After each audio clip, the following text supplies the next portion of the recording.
Hello बच्चों, आज हम पढ़ेंगे हिस्ट्री का first lesson nationalism in Europe. और उस लेसन में एक टॉपिक है बाल्कन स्टेट्स। बाल्कन स्टेट वाला क्वेश्चन बहुत इंपॉर्टेंट है। हर साल मैंने एग्जाम में देखा है ये। इसमें एक तो लॉन्ग आंसर आता है बार बार कि फर्स्ट वर्ल्ड वॉर कैसे हुआ बाल्कन के कारण, और इसमें से एमसीक्यू भी आ सकते हैं, कौन कौन से स्टेट्स थे, बाल्कन किसके अंडर में था।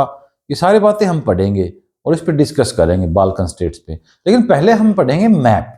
हम ये जानेंगे मैप में कि ये बाल्कन स्टेट्स हैं, ये कौन कौन सी कंट्री हैं, कौन सा एरिया है यूरोप का जिसको हम बाल्कन बोलते हैं। तो चलिए पहले हम देखते हैं मैप। तो बच्चों ये है यूरोप का मैप, और इस यूरोप के मैप में देखो ये ग्रीन वाला तो है इटली, ये फ्रांस है, ये जर्मनी है। ये जो एरिया है ना, इसको बोलते हैं बाल्कन। ये बाल्कन वाले कंट्रियां हैं सारी, रोमानिया, बुल्गारिया, सर्बिया, ग्रीस, ये बाल्कन है। देखो इटली के इस तरफ, ब्लैक सी के इस तरफ, और ऊपर है ऑस्ट्रिया, हंगरी। ये बाल्कन एरिया है, इसके बारे में हम पढ़ेंगे। तो एक बार हम इसको थोड़ा जूम करके और देख लेते हैं। तो ये देखो बच्चों बाल्कन वाला, बाल्कन वाला देखो, ये जो ग्रीस है यहां से लेके इन सब को बाल्कन एरिया बोलते थे। ये पूरा क्रोएशिया, स्लोवेनिया, मोंटेनिग्रो, अल्बानिया, ये जो एरिया है ये बाल्कन वाला एरिया है। इटली के इस तरफ और ये ब्लैक सी और टर्की है इसके इस तरफ, ये साउथ ईस्ट यूरोप का एरिया है। Romania, Bulgaria, Greece, Serbia, Macedonia, Albania, Bosnia, Croatia, ये सारे थे। देखो ऑस्ट्रिया, हंगरी है ना ऊपर, इससे नीचे, और ये लास्ट में ग्रीस है। पेनिनसुला है ये, बाल्कन पेनिनसुला। इसको बाल्कन क्यों बोलते हैं? क्योंकि यहां माउंटेन की रेंज है ऐसे बाल्कन की, बाल्कन पहाड़ों का नाम है, इसलिए इसको बाल्कन बोलते हैं। तो हम इसकी हिस्ट्री पढ़ेंगे कि किस प्रकार यहां कौन कौन सी एक्टिविटी हुई और उसके बाद फर्स्ट वर्ल्ड वॉर हुआ। चलिए पढ़ते हैं आगे। तो ये हमने देखा बाल्कन का मैप। साउथ यूरोप में, साउथ ईस्ट यूरोप में ये बाल्कन एरिया था। इस बाल्कन एरिया में कौन कौन सी एक्टिविटी हुई जिसके कारण फर्स्ट वर्ल्ड वॉर हुआ, तो हम पढ़ते हैं। एक तो आप ये जान लो कि बाल्कन स्टेट्स को, बाल्कन एरिया को बाल्कन क्यों कहते हैं। जैसे अभी मैंने बताया था, बाल्कन माउंटेन रेंज है, इसलिए आसपास के सारे इलाके को बाल्कन एरिया कहते हैं, और ये कंट्री है सारे बाल्कन कंट्री कहलाते हैं। तो देखो अब हम बात करते हैं इस बाल्कन स्टेट्स की हिस्ट्री की। 19th सेंचुरी के स्टार्टिंग में काफी नेशनलिज्म आया पूरी दुनिया में। नेपोलियन की डिफीट हुई, फिर 1830 में जुलाई रेवोल्यूशन, 1848 में फ्रैंकफर्ट पार्लियामेंट, जर्मन यूनिफिकेशन का मतलब ट्राई हुई, ये सारी घटनाएं हुई। तो काफी नेशनलिज्म था, नेशनलिस्ट माहौल था पूरी दुनिया यूरोप में 19th सेंचुरी के स्टार्टिंग में। अब हम बात करेंगे 19th सेंचुरी में जब जर्मनी बन गई 1871 में, उसके बाद क्या हुआ, धीरे धीरे पूरे यूरोप में जो नेशनलिस्ट लोग थे, नेशनलिस्ट कंट्री थी, उनका माइंडसेट बदल गया और धीरे धीरे नेशनलिज्म से वो इंपीरियलिज्म की तरफ आ गए, इंपीरियलिस्ट बन गए। इंपीरियलिस्ट कौन होते हैं? इंपीरियलिस्ट होते हैं साम्राज्यवादी लोग जो अपने एम्पायर को बढ़ाना चाहते हैं। उनमें अब देशभक्ति वाली बात नहीं रही, यानी कि लिबरल डेमोक्रेटिक सेंटिमेंट्स जो थे अर्ली 19th सेंचुरी में, फर्स्ट जो 50 इयर्स हैं 19th सेंचुरी के, यानी कि 1801 से 1850, 1801 से 1850 लगभग, ये समझ लो फर्स्ट 50, वहां पर नेशनलिस्ट फीलिंग थी। लेकिन ये इंपीरियलिस्ट बन गई, नेशनलिस्ट से इंपीरियलिस्ट लोग बन गए, एक दूसरे के जमीन को हड़पने वाले, इंपीरियलिज्म आ गया। और किसी प्रकार का लिबरल डेमोक्रेटिक सेंटिमेंट्स नहीं बचे थे कहीं भी। लिबरल लोगों का मूवमेंट था ना फर्स्ट हाफ में 19th सेंचुरी में, वो नहीं रहा, इंपीरियलिज्म आ गया, एक दूसरे की जमीन हड़पने लगे। और इसका सबसे ज्यादा असर हुआ बाल्कन में, बाल्कन एरिया में। बाल्कन एरिया के जो स्टेट्स थे उनमें सबसे ज्यादा मोस्ट सीरियस टेंशन क्रिएट हो गई। ऐसा क्यों हुआ हम पढ़ते हैं, इसके क्या कारण थे जिसके कारण फिर फर्स्ट वर्ल्ड वॉर हुआ। मोस्ट सीरियस टेंशन बाल्कन में हुई। बाल्कन एरिया पूरा का पूरा ओटोमन एम्पायर के अंडर में था, ओटोमन एम्पायर के अंडर में था। ओटोमन एम्पायर एक मुस्लिम एम्पायर था, और ये बहुत बड़ा एम्पायर था जिसमें अफ्रीका, यूरोप और वेस्टर्न एशिया वाले बहुत सारे कंट्री थे। और अभी जो हमने मैप में पढ़े हैं ये सारे भी, बाल्कन वाले भी ओटोमन एम्पायर के अंडर थे, ठीक है। और इनमें जो लोग रहते थे, इनहैबिटेंट्स बाल्कन एरिया में, जो निवासी थे, इनहेबिटेंट्स होते यहाँ के निवासी, ड्वेलर्स, रहने वाले, उन सबको स्लाव बोलते थे। स्लाव बोलते थे इन सबको, इन निवासियों को। तो ये स्लाव लोग कहलाते थे। बाद में इस एरिया का नाम देखो यूगोस्लाविया भी पड़ता है, यूगोस्लाविया बोलते थे ना, यूगोस्लाविया, ये यही एरिया था। तो इनहेबिटेंट्स को स्लाव बोलते थे, ओटोमन एम्पायर के अंडर में था। यहां पर भी धीरे धीरे रोमांटिक नेशनलिज्म फैलने लगा। फिर रोमांटिक नेशनलिज्म आ गया, यानी कि बाल्कन एरिया के लोगों में भी यहाँ के नेशनलिस्ट फीलिंग आने लगी, धीरे धीरे देशभक्ति जागने लगी, अपने देश को आजाद करने की भावनाएं मन में आने लगी। धीरे धीरे रोमांटिक नेशनलिज्म जाग गया। और ये जागा क्यों था? क्योंकि ओटोमन एम्पायर कमजोर पड़ गया। ओटोमन एम्पायर था, उसका डिसइंटीग्रेशन हो गया, डिसइंटीग्रेशन। धीरे धीरे इसमें से कंट्री अलग होने शुरू हो गए। ओटोमन एम्पायर बहुत पावरफुल था पहले, अब हो गए कमजोर।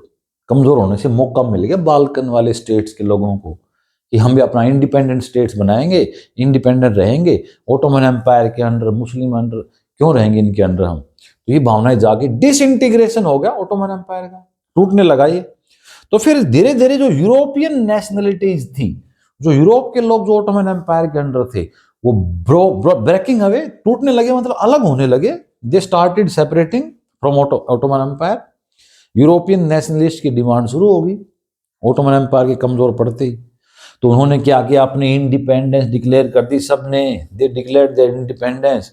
और उन्होंने इतिहास को यूज किया ये प्रूव करने के लिए, यूज हिस्ट्री, क्या प्रूव करने के लिए कि भाई हम तो शुरू से ही आजाद हैं, इंडिपेंडेंट रहे हैं, we have always been independent nations. ये उन्होंने डिक्लेयर किया। इतिहास देखो, ओटोमन एम्पायर ने तो अभी हमारे ऊपर राज करना शुरू किया है 15वीं सेंचुरी में। पहले हम आजाद थे, इंडिपेंडेंट नेशन थे सारे ही हम। तो उन्होंने डिक्लेयर किया, इतिहास के द्वारा प्रूव किया कि हम इंडिपेंडेंट रहे हैं और इनसे आजाद होना चाहते हैं, ओटोमन एम्पायर से इंडिपेंडेंट होना चाहते हैं। तो धीरे धीरे फिर ये क्या हुआ, यहाँ पे कॉन्फ्लिक्ट शुरू होगी बाल्कन स्टेट्स में आपस में। इंटेंस कॉन्फ्लिक्ट शुरू होगी। इंटेंस मतलब सीरियस, गंभीर लड़ाई का मैदान बन गया। Became an area of intense conflict. Conflict होता है संघर्ष, लड़ाई झगड़ा। तो एक गंभीर लड़ाई का एरिया बन गया ये बाल्कन वाला, ठीक है। फिर क्या होता है, पहले हम ये देखते हैं, देखो पहले हम ये देखते हैं कि ये कौन कौन से स्टेट थे जो मैंने अभी मैप में बताए थे। ये कौन कौन से स्टेट थे जो आज कौन कौन से देश बन गए हैं इस बाल्कन में से। देखो रोमानिया, आज जो रोमानिया है वो इसी बाल्कन में है। बल्गेरिया है इसी में, बाल्कन स्टेट्स में। अल्बानिया है। ग्रीस, देखो ग्रीस तो पहले ही अलग हो गया था। जब ये ओटोमन एम्पायर से अलग होना शुरू होते हैं ना सारे धीरे धीरे। ग्रीस तो बहुत पहले ही 1832 में कॉन्स्टेंटिनोपल की ट्रीटी हुई थी, तो ग्रीस को इंडिपेंडेंट कर दिया गया था। ऐसे ही धीरे धीरे ओटोमन एम्पायर से अलग होते गए और ये कमजोर हो गया। फिर बाल्कन वालों को भी मौका मिल गया, हिम्मत आ गई। तो इसी में ग्रीस था, मैसिडोनिया था, क्रोएशिया, स्लोवेनिया भी इसी में है, सर्बिया, मोंटेनिग्रो, बोस्निया हर्जेगोविना, ये सारे कंट्री बाल्कन में है अभी, जो सारे के सारे ओटोमन एम्पायर के अंडर में थे और ये सारे अपनी इंडिपेंडेंस चाहते थे सारे के सारे, ठीक है। तो ये जब सारे इंडिपेंडेंस चाहते थे तो ये आपस में ही जेलसी करने लगे, ईर्ष्या द्वेष भावना आपस में होगी कि मेरे पास ज्यादा जमीन हो। ओटोमन एम्पायर के अंडर में थे तब तक तो हिम्मत थी नहीं, अब यहां अलग अलग होने लगे ना, तो ये एक दूसरे के प्रति जेलसी आ गई, इनमें जेलस बन गए, ईर्ष्या होगी। They became jealous of each other, ये सारे आपस में ही। और they wanted to get more territory, ज्यादा टेरिटरी चाहते थे। स्लोवेनिया को ज्यादा जमीन चाहिए, मैसिडोनिया को उससे ज्यादा, सर्बिया को उससे ज्यादा, ये आपस में ही लड़ बैठे सारे। थोड़ा सा इंडिपेंडेंस का मूवमेंट चलाना है और ओटोमन एम्पायर कमजोर पड़ा तो ये आपस में लड़ने लगे एक दूसरे से, ठीक है। हर एक को ज्यादा टेरिटरी चाहिए थी। फिर बाद में ये तो आपस में लड़ पड़े, बाद में यूरोपियन पावर भी आ गई। European powers also involved. European power थी ना बड़ी बड़ी, उनकी भी नजर होगी बाल्कन के ऊपर, उन्होंने भी फिर शुरू कर दिया कंट्रोल का मतलब सपना देखना। रशिया आ गया, Germany, England, Austria Hungary, Austria Hungary को बोलते हैं। तो ऑस्ट्रिया हंगरी से नीचे तो है सारा बाल्कन। तो Russia, Germany, England, Austro Hungary, इन सब की भी नजर हो गई बाल्कन कंट्री के ऊपर, क्योंकि काफी प्रोस्पर था ये, और यहाँ पर मिनरल्स भी काफी थे। और ये इंपीरियलिस्ट तो ये सारे थे, इंपीरियलिज्म तो था इनमें, ज्यादा अपने साम्राज्य को बढ़ाते हैं, एक्सटेंशन चाहते हैं अपना एम्पायर का, वो इंपीरियलिस्ट होते हैं। तो ये यूरोपियन पावर भी आ गई यहाँ पे, और पूरा मैदान बन गया लड़ाई का पूरा। वो ये भी क्या चाहते थे, wanted more control over Balkan, ये भी बाल्कन पे ज्यादा कंट्रोल चाहते थे। रशिया चाहता था मेरा कंट्रोल हो, जर्मनी चाहता था मेरा कंट्रोल हो, इंग्लैंड की अपनी एस्पिरेशंस थी। तो ये जो लड़ाई का मैदान बन गया, ये आपस में लड़ने लगे, और साथ में ये यूरोपियन पावर भी आ गई ज्यादा कंट्रोल के लिए।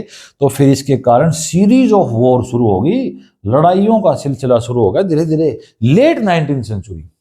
इसमें ये डेट तो जरूर याद रखनी है, 1871।